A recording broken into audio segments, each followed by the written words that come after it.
नमस्ते, मैं डॉक्टर श्रीनिवास हूँ। मैं एमजीएम हेल्थ केयर चेन्नई में एक कंसल्टेंट न्यूरोलॉजिस्ट हूँ। मैं पिल्लर हॉस्पिटल अंडमान से एक न्यूरोलॉजी क्लिनिक के लिए आ रहा हूँ। ये मेडिकल प्रॉब्लम्स होने के लिए मिलना चाहिए क्योंकि सिर दर्द, कमज़ोरी, स्ट्रोक, पैरालिसिस, फिट्स, पार्किंसन और कोई भी न्यूरो प्रॉब्लम्स के लिए कंसल्ट करो।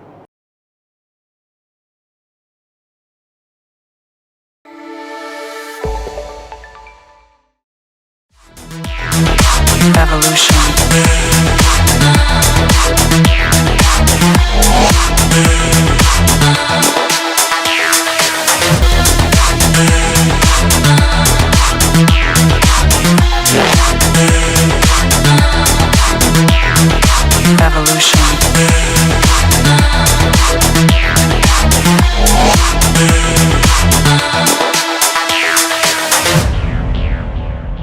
आज अंडमान में चुनाव कई बाकी राजनीतिक दल भी लड़ रहे हैं और कई इंडिपेंडेंट कैंडिडेट भी है, पर अंडमान का चुनाव दो मेन पार्टियों के बीच में होता है, एक कांग्रेस पार्टी और एक बीजेपी पार्टी। तो आज आप सबको समझना होगा और सबको जानना होगा कि जो कैंडिडेट हमारा कांग्रेस पार्टी का कैंडिडेट है उसका क्या क्या लक्षण है, वो किस तरह का काम करता है, उनका क्या क्या अचीवमेंट है, उन्होंने पार्लियामेंट में क्या क्या बात उठाया। और साथ ही साथ आपको ये भी जानना होगा जो एक सांसद श्री विष्णुपद राय जी, जिनको आपने 15 साल का मौका दिया, उन्होंने पार्लियामेंट में जाकर क्या किया, अंडमान के लोगों के लिए क्या क्या काम किया, इन सभी के बारे में आपको जानना होगा। जान के समझकर आने वाले 19 तारीख को आपको फैसला लेना होगा कि आप किसको वोट करोगे। मेरी जिम्मेदारी है, मैं कांग्रेस का डिस्ट्रिक्ट प्रेसिडेंट हूँ साउथ अंडमान का, तो मैं आपके सामने में कुछ बात अपनी पार्टी की तरफ से अपने कैंडिडेट के बारे में आपके समक्ष रखने आया हूँ। मैं आपको बताना चाहूंगा, मुझसे पहले कई वक्ताओं ने कई तरह का बात बोला। आज हम लोग जिस जगह पर खड़े हैं ये हैडो एरिया है, ज्यादा से ज्यादा लोग यहाँ पे तमिल तेलुगु भाई रहते हैं। आप सभी को पता है एक समय में यहाँ पर बहुत बड़ा वुड बेस्ड इंडस्ट्री हुआ करता था, प्लाईवुड इंडस्ट्री हुआ करता, जिसमें हमारे कई तमिल तेलुगु भाई काम कर रहे थे। आज चाटम है, चाटम में भी अगर आप जाके देखो कई तमिल तेलुगु भाई काम कर रहे हैं। आज उससे पहले अगर आप मुझसे पहले जिसने एक वक्ता ने बताया प्लाईवुड इंडस्ट्री, वो अभी विष्णुपद राय जी के टाइम बंद हो गया। तो अंडमान में जितना भी वुड बेस्ड, जितना भी लकड़ी का बिजनेस है, इसको बंद करने वाला कौन है, ये आपको रिसर्च करना होगा, आपको जानना होगा कि ये किस गवर्नमेंट में बंद हुआ, किस उस टाइम में कौन सा मेंबर ऑफ पार्लियामेंट था, किसने बंद किया, ये आपको जानना होगा। मुझसे पहले वक्ता ने बहुत डिटेल में आपको बताया श्री विष्णुपद राय जी ने अंडमान में क्या क्या चीज बंद किया, ये आपको जानना होगा। 15 साल में उन्होंने अंडमान के लिए क्या अच्छा काम किया, हमारे जाने के बाद शायद वो मंच लगाएंगे, बताएंगे, आप लोग भी जानिएगा और पूछिएगा कि 15 साल विष्णु जी को अंडमान के जनता ने प्यार दिया, उनको पार्लियामेंट में भेजा, 3 बार वो पार्लियामेंट में सांसद बन के गए, वो अंडमान के लिए कौन सा ऐसा काम किया, उनको जनता के सामने में रखना होगा और मंच लगाकर बताना होगा कि आप किस मुंह से आज हमारे लोगों से वोट मांग रहे हैं। आप हमारे अंडमान के बच्चों को आज उनके नौकरी से उनको दूर करने का काम कर रहे हो। आपका जो ऑडियो आज वायरल है, हर जगह पर लोग सुन रहे हैं, आप बोल रहे हैं कि अंडमान में कोई लोकल कुछ नहीं होता है, अंडमान से कोई भी बाहर से आ सकता है, कोई भी अंडमान का नौकरी ले सकता है। आप सोच के देखिए, हमारे हैडो में जितने भी हमारे तेलुगु भाई है, तमिल भाई है, जितने भी मेरे साथी, जहां तक आवाज आ रही है, आप सबसे मैं एक छोटा एग्जाम्पल बताना चाहूंगा। आप ध्यान से सोचिएगा, एक माँ बाप अपने घर पे अपने बच्चे के लिए खाना बनाता है और इंतजार करता है कि बच्चा आएगा और वो खाना खाएगा। आप सोचिएगा, जो खाना आप अपने बच्चों को लिए बनाकर रखते हो, वो खाना अगर कोई बाहर वाला आकर खा के चला जाएगा और आपका बच्चा भूखा रहेगा तो आपको कैसा लगेगा, ये आपको सोचना होगा। आज अंडमान का वही हालत होने जा रहा है। विष्णुपद राय जी अगर सांसद बनते हैं, उनका एक ही सोच है, अंडमान का जितना भी रोजगार है ये बाहर वालों को देना है, आपका बच्चा को भूखा छोड़ना है, ये काम वो करने जा रहा है। ये हम नहीं कह रहे हैं, ये उनका मुंह से निकला वाला जुबान है। आज पूरे हर किसी के मोबाइल पे हर कोई देख रहा है और बच्चा देख रहा है। मैं इस मन से आप सबसे रिक्वेस्ट करूंगा, चुनाव में जाने से पहले, एक बार वोट देने से पहले उस वीडियो को बड़ा ध्यान से देखते जाइएगा और विष्णुपद राय जी क्या बोल रहे हैं, क्या बोल रहे हैं, आपको सुनना होगा। अगर आपके बच्चे का भविष्य को बचाना है, अंडमान को बचाना है, उस ऑडियो को और वीडियो को एक बार जरूर देखिएगा। विष्णु जी किस तरीका से उसको बोल रहा है, क्या बोलना चाह रहा है, उनका मंशा क्या, उनका मकसद क्या, ये आपको सोचना होगा। उनका ये बोलना है कि अंडमान में कोई भी आ सकता है। मैं भी बंगाल से आया हूँ, मैं बाहर से आके 15 साल 3 बार पार्लियामेंट गया, एमपी बना। अरे भाई, आप एमपी बना, आपको पता है आपने एमपी कैसे बना? यही तेलुगु भाई, यही तमिल भाई, ये हैरो के लोग लोग, ये पूरे अंडमान निकोबार के लोग आपसे प्यार कर आपको इज्जत देकर पार्लियामेंट भेजा, इसलिए भेजा कि आप अंडमान का डेवलपमेंट का काम करोगे, अंडमान के लोगों का तरक्की के लिए काम करोगे, अंडमान के बेरोजगार युवाओं के रोजगार के लिए बात करोगे। लेकिन आपने ऐसा नहीं किया। आपका वो ऑडियो सुनकर हम लोग को ये पूरा भरोसा हो गया कि आप हमारे लिए काम नहीं कर रहे हो। आपका हर प्रोजेक्ट, आपका हर काम बाहर वालों के लिए है। मुझसे पहले मेरे वक्ताओं ने बोला एनएच के बारे में, ये रोड आप जो आज देख रहे हो, एक समय में अंडमान का पीडब्ल्यूडी बनाया करता था। आज जितना भी फोल्डर का रोड है, अगर आप याद करिए कांग्रेस गवर्नमेंट का टाइम और हमारा कांग्रेस सरकार का टाइम, अंडमान का हर सड़क को कौन बनाता था? पीडब्ल्यूडी बनाता था। क्या वो सड़क नहीं चलता था? उस पे बस नहीं चलता था? या हम लोग नहीं चलते थे? क्या जरूरत था अंडमान का सड़क को एनएच को देने के लिए? क्या जरूरत था अंडमान के सड़क को एनएच को देकर बाहर का कॉन्ट्रैक्टर को लाकर सड़क बनाने के लिए? क्या अंडमान का एक भी कॉन्ट्रैक्ट, अंडमान का जितना भी डिग्रीपुर से कैमल तक, क्या एक भी कॉन्ट्रैक्ट काबिल कॉन्ट्रैक्टर नहीं है जो सड़क को बना सकता? ऐसा क्या जरूरत पड़ा बधाई जी को कि आपने एनएच को काम देकर मेनलैंड का कॉन्ट्रैक्टर को लाके अंडमान का पैसा, हम का पैसा, हमारे टैक्स का पैसा आपने मेनलैंड के कॉन्ट्रैक्टर को, उनको कमाने के लिए, उनको अमीर बनाने का काम किया। आज ये अगर सड़क हमारे अंडमान के प्रोजेक्ट में होता, अंडमान का पीडब्ल्यूडी के पास होता, एक नया डिवीजन खुलता, कई हजार बच्चों को नौकरी मिलता, कई हजार कॉन्ट्रैक्टर छोटा छोटा 4-5 किलोमीटर का, 10 किलोमीटर का कॉन्ट्रैक्ट लेकर सड़क बनता और अच्छा सड़क बनता। इसलिए अच्छा सड़क बनता क्योंकि वो जो कॉन्ट्रैक्टर इस सड़क को बनाने वाला वो अंडमान का बच्चा होता, ये जहाँ पे पैदा हुआ होता, उसकी जिम्मेदारी होती, उसको एहसास होता कि अगर मैं सड़क बनाऊंगा, इस सड़क पे मेरा बच्चा चलेगा, मेरा परिवार वाला चलेगा, मेरा दोस्त चलेगा, तो मेरा जिम्मेदारी बनता है इस सड़क को अच्छा बनाओ। लेकिन आज आपने ऐसा नहीं किया। अंडमान का सड़क एनएच के तौर पर आपने बाहर का कॉन्ट्रैक्टर को देके करोड़ों रुपए का अंडमान में घपला हुआ। आपको मंच लगाकर बताना होगा, लोगों को बताना होगा, दिल्लीपुर से लेकर 12 टन का जो आज सड़क का हालत है। आप जगह जगह मंच लगा के कुलदीप जी को चोर बोलते हो, कांग्रेस पार्टी को लोगों को चोर बोलते हो। आप आज बताइएगा 12 टन से लेकर दिल्लीपुर में एनएच का रोड में करोड़ों रुपए का जो घपला हुआ, इसका जिम्मेदार कौन है? किस पार्टी के लोग जिम्मेदार है? कौन सा कॉन्ट्रैक्टर जिम्मेदार है? ये पैसा किसके पास गया, ये आपको बताना होगा, अंडमान के लोगों को आपको बताना होगा। आप हर किसी के ऊपर आरोप लगाते हो, जो मर्जी आता है बोल देते हो, आपको बताना होगा ये अंडमान का पैसा कहां गया। मुझसे पहले मेरे साथी लोगों ने बताया आज अंडमान का हर चीज बाहर वालों को दे रहा है। आज इलेक्ट्रिसिटी यहाँ पर हैडो में बहुत सारे लोग होंगे जो इलेक्ट्रिसिटी डिपार्टमेंट में भी काम कर रहे होंगे, कई लोग मजदूर का काम कर रहे होंगे। आज इलेक्ट्रिसिटी बंद होने का कगार में है क्योंकि भारत सरकार अंडमान निकोबार का इलेक्ट्रिसिटी को प्राइवेटाइज करने के लिए जा रहा है। ऑर्डर भी हो चुका है, पर हमारे सांसद जी पार्लियामेंट में इसका आवाज उठाकर आज उसको रोक के रखा है। आज सोच के देखिएगा, अगर विष्णु पदराय जी अंडमान का सांसद बनते हैं, वो दिन दूर नहीं है, अंडमान का इलेक्ट्रिसिटी डिपार्टमेंट भी प्राइवेटाइज हो जाएगा और अंडमान के कई हजार लोग जो इलेक्ट्रिसिटी डिपार्टमेंट में काम कर रहे हैं उनका क्या हाल होगा आप सोच के देखिए, जिसमें करीब से 3000 से 4000 लोग गवर्नमेंट सर्वेंट है। अगर वो डिपार्टमेंट प्राइवेटाइज होता, उन 3 से 4000 जो गवर्नमेंट सर्वेंट है उनका क्या हालत होने जा रहा है, ये आपको सोचना होगा।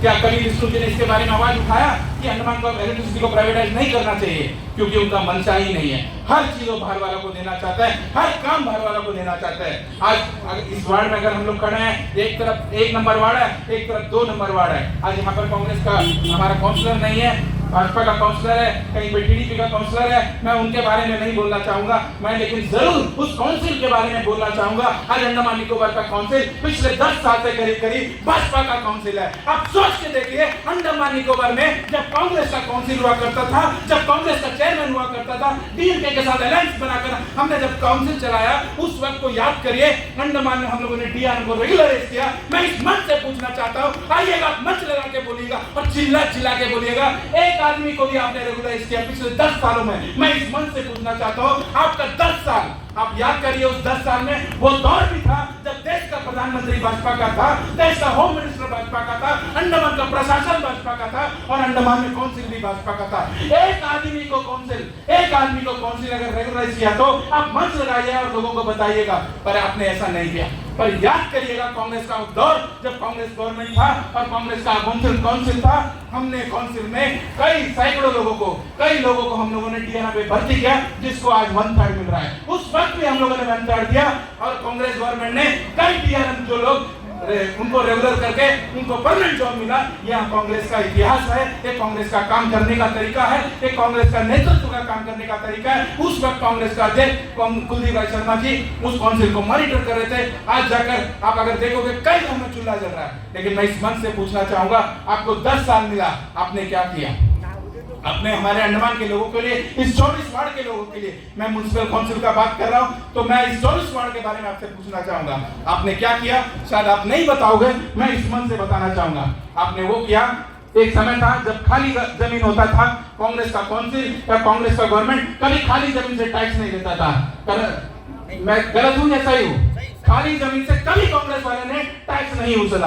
याद करके देखिएगा, कांग्रेस का जब काउंसिल हुआ करता था, हमने कभी खाली जमीन से टैक्स नहीं लिया। पर आज भाजपा का काउंसिल पिछले 10 साल में आपने क्या किया? मैं अगर पूछ रहा हूं, आप तो जवाब नहीं दोगे, मैं ही आपका जवाब दे रहा हूं। आपने खाली जमीन पे टैक्स लगाया, आपने पानी का टैक्स बढ़ाया, ये काम आप लोगों ने किया। आज जो बिजली का जो स्ट्रीट लाइट है, ये कंपनी बाहर के कंपनी को लोगों को दे दिया। आप पूछिएगा, पुराना हमारे यहाँ काउंसिलर करुणाकरन जी और रविचंद्रन जी बहुत लोग हैं। एक समय हुआ करता था, अगर यहाँ पर ट्यूबलाइट बंद हो जाता था, वो बहुत आसानी से उसको चेंज कर सकते, पर आज ये उनके हाथ में नहीं है। आप उनको फोन करके भी बोलिए, वो नहीं कर सकते, क्योंकि ये काम कोई प्राइवेट के लोगों को दे दिया गया, बाहर के कंपनी को दे दिया गया।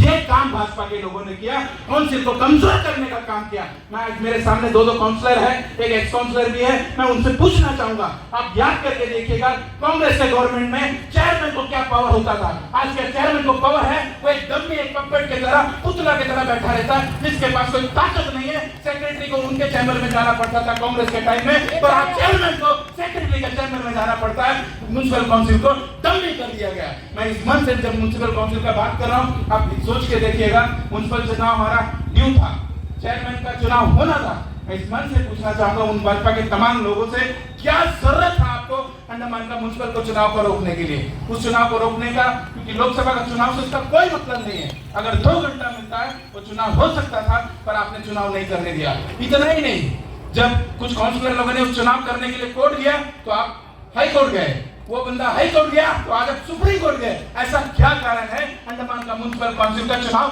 नहीं करने दिया जा रहा? कहीं आपको डर तो नहीं है कि आज म्युनिसिपल का चुनाव होगा, कहीं कांग्रेस का कैंडिडेट या डीएमके का कोई बन सकता है? क्या आपको डर है आपके हाथ से म्युनिसिपल काउंसिल निकल जाएगा और एक चुनाव में उसका इंपैक्ट होगा? कहीं आप हारने का डर तो नहीं है? इस कारण आप एक छोटा सा चुनाव के लिए आप सुप्रीम कोर्ट तक एडमिनिस्ट्रेशन को जाना पड़ा।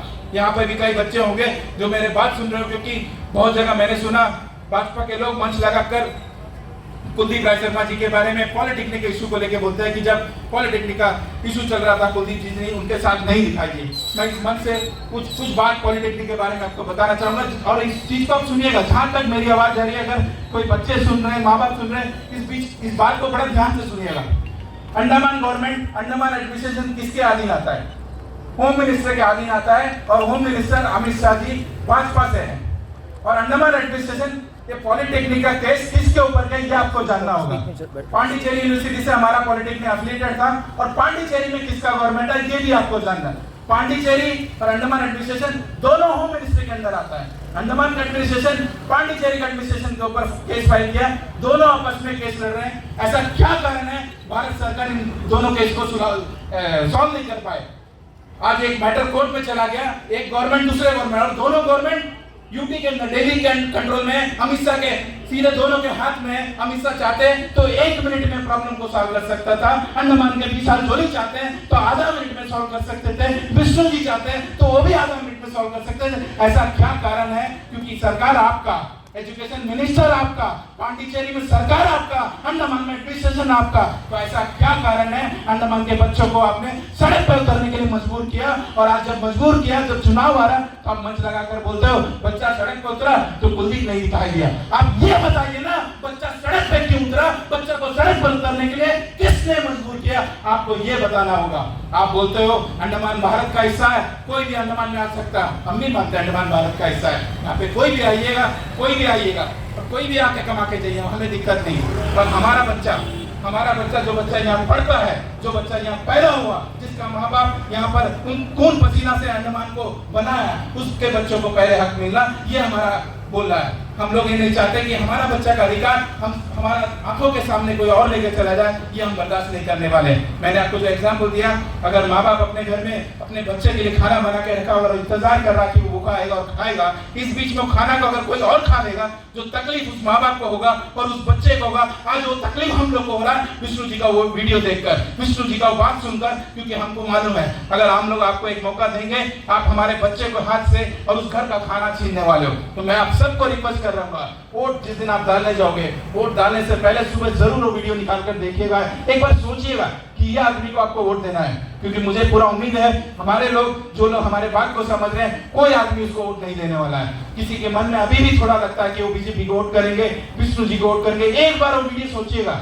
और अपने बच्चे का भविष्य को सोचिएगा, दोनों को सामने रख के अगर आप इनको वोट देने जा रहे हो तो सोचिएगा आप अपने बच्चे को अंधेरे में ढकेलने जा रहे हो, अंडमान का भविष्य को अंधेरे में ढकेलने जा रहे हो, आपको सोचना होगा। और ये आज आप अंडमान से नहीं, कांग्रेस को, पूरे हिंदुस्तान से आज कांग्रेस बीजेपी को भगाने वाला है और उनको खत्म करने वाला है, उनको हराने वाला है, क्योंकि अंडमान नहीं पूरा हिंदुस्तान बीजेपी से परेशान है, उनका नीतियों से परेशान है। मैं उन तमाम माओं से, जहां तक मेरी आवाज जा रही है, क्योंकि डेयरी हमारा जो हेड क्षेत्र है या डेयरी फार्म क्षेत्र है, जहाँ पे हमारे तेलुगु भाई, तमिल भाई रहते हैं, ये एक मिडिल क्लास फैमिली के लोग रहते हैं, जिनका घर में चूल्हा जलता है। मैं उन तमाम माओं से मेरी आवाज को मैं कोशिश करूंगा कि वो सुने। आप एक बार वोट डालने से पहले सोचिएगा, जो सामान कांग्रेस सरकार में आज से 10 साल पहले आप चूल्हा जलाने टाइम चावल, चीनी, तेल, मुझसे पहले बहुत अच्छे सिलेंडर के बारे में बता, एक बार सोचिएगा कि आप घर का सामान लेने टाइम एक महीना में आपका कितना खर्चा होता था, आज कितना खर्चा होता है। आप धर्म, ये राम मंदिर, बाकी चीजों को छोड़ के एक बार सोचिएगा कि आपके पॉकेट से एक महीना में कांग्रेस सरकार में कितना खर्चा होता था, आज आपके पॉकेट से कितना खर्चा होता है, ये आपको सोचना होगा। उस सोच के आपको फैसला लेना होगा कि क्यों कांग्रेस को वोट देना। आप याद करिएगा, आप सब तो टीवी देखते हैं, याद करिएगा जब 400 से 500 रुपया सिलेंडर हुआ करता था, एक मंत्री है जो स्मृति ईरानी जिनका नाम है, सिलेंडर को उठाकर रोड में रखकर प्याज का माला पहनकर धरना दे रहे थे कि सिलेंडर 400 रुपया महंगा हो गया। कितना? 400 रुपया। आज 1200 1000 हो गया, कोई कुछ नहीं बोल रहा है। क्या हो गया भाई देश को? क्या हो गया? जब 400 रुपया था, सड़क पर उतर कर चिल्ला कर, उस समय हमारा मनमोहन सिंह जी थे, आप उनको चूड़ी बेचने का बात किया, मनमोहन सिंह जी को चूड़ी आप पार्सल करके भेज रहे थे कि देश में सिलेंडर का दाम 400 हो गया, आज 1200 रुपया हो गया। स्मृति ईरानी जी, मैं उन तमाम भाजपा के लोगों से पूछना चाहूंगा, आप अंडमान से मोदी जी को कुछ पार्सल करके भेजोगे, कुछ पैकेट में कुछ बना के भेजोगे? मैं उन सबसे पूछना चाहूंगा, क्योंकि आज देश का हालत बहुत खराब है। आज देश में हर जगह आप नफरत फैला रहे हो, देश में हर जगह आप जहर डाल रहे हो, हर तरह का गलत काम कर रहे हो। आने वाले 19 तारीख को अब सबसे रिक्वेस्ट है, मैं जो चीज बोला आप एक बार ध्यान से सोचिएगा। ये जो पॉलिटेक्निक का इशू है, जो महंगाई का इशू है, आज जो विष्णु जी का जो भाषण है, आप जो मोबाइल में देख सुन रहे हो कि आइलैंडर कुछ नहीं होता, लोकल कुछ नहीं होता, कोई भी, एक बार 19 तारीख को बटन दबाने से पहले जरूर याद करिएगा, अगर आप इनको एक बार मौका दोबारा दे दोगे, विष्णु जी को 15 साल में अंडमान को बर्बाद करने का काम किया, जरवा बच्चा, गोरा बच्चा बोलकर पूरा अंडमान को नेशनल लेवल में लाकर, कैट रेगुलेशन, हर चीज आपने अंडमान में लागू कराकर दिल्ली पुलिस बाहर के तो लोगों को परेशान करने का काम किया। आपने किट फ्लाई बंद किया, आपने सारे वुड बेस्ड इंडस्ट्री बंद कर कई हजार काम करने वालों को, लोगों को आपने बेरोजगार किया। बालू अंडमान में बंद किया, जो बालू आपको 500,000 रुपए में मिलता था, आज 40 से 50,000 रुपए में मिलता है। इन तरह का कई चीज है जिसमें आपने अंडमान को बर्बाद करने का काम किया, पीडब्ल्यूडी को चोर बोलकर उनको बर्बाद करने का काम किया। तो आप सभी को सोचना होगा कि 19 तारीख को आपको क्यों कांग्रेस पार्टी को वोट देना है, क्यों कुलदीप राय शर्मा जी को वोट देना है, क्योंकि हम लोगों ने इनको 5 साल का समय दिया, जिसमें 2.5 से 3 साल इनको पार्लियामेंट में बोलने का मौका दिया। आप सब देखिएगा इंटरनेट में, मैं अभी थोड़ी देर पहले देखा, हिंदुस्तान में नंबर 2 का एमपी है जिन्होंने पार्लियामेंट में ज्यादा से ज्यादा काम किया, ज्यादा से ज्यादा सवाल उठाया, अंडमान का हर इशू को पार्लियामेंट में रखा। हमने उनको इसीलिए चुन के भेजा कि पार्लियामेंट में हर बात को उठाते रखे, हर वो प्रॉब्लम को रखे पार्लियामेंट में, यूथ का इशू हो, मेडिकल का इशू हो, रोड का इशू हो, हर इशू को उन्होंने पार्लियामेंट में रखा, जिस कारण आज हिंदुस्तान में पूरा अंडमान निकोबार का इज्जत हिंदुस्तान में उन्होंने रखा। हिंदुस्तान का नंबर 2 का एमपी है परफॉर्मेंस के बेस में। तो आप सबसे रिक्वेस्ट है, आप दोनों एमपी को सामने में रखिएगा, दोनों का भाषण को सुनिएगा, पार्लियामेंट में किस तरह का बात करते हैं, दोनों को सोच समझकर 19 तारीख को आपको कांग्रेस पार्टी को वोट देकर भारी से भारी वोटों से उनको जिताना है, ताकि अंडमान के भविष्य के लिए, अंडमान की यूथ के लिए, अंडमान के उन तमाम बच्चों के लिए जिनका आने वाला फ्यूचर आप सभी के हाथों में, अंडमान को डेवलप करने के लिए एक बार फिर आपसे रिक्वेस्ट है कि उनको भारी से भारी वोट देकर उनको विजय बनाइए। जय हिंद, वंदे मातरम। आपके सामने आप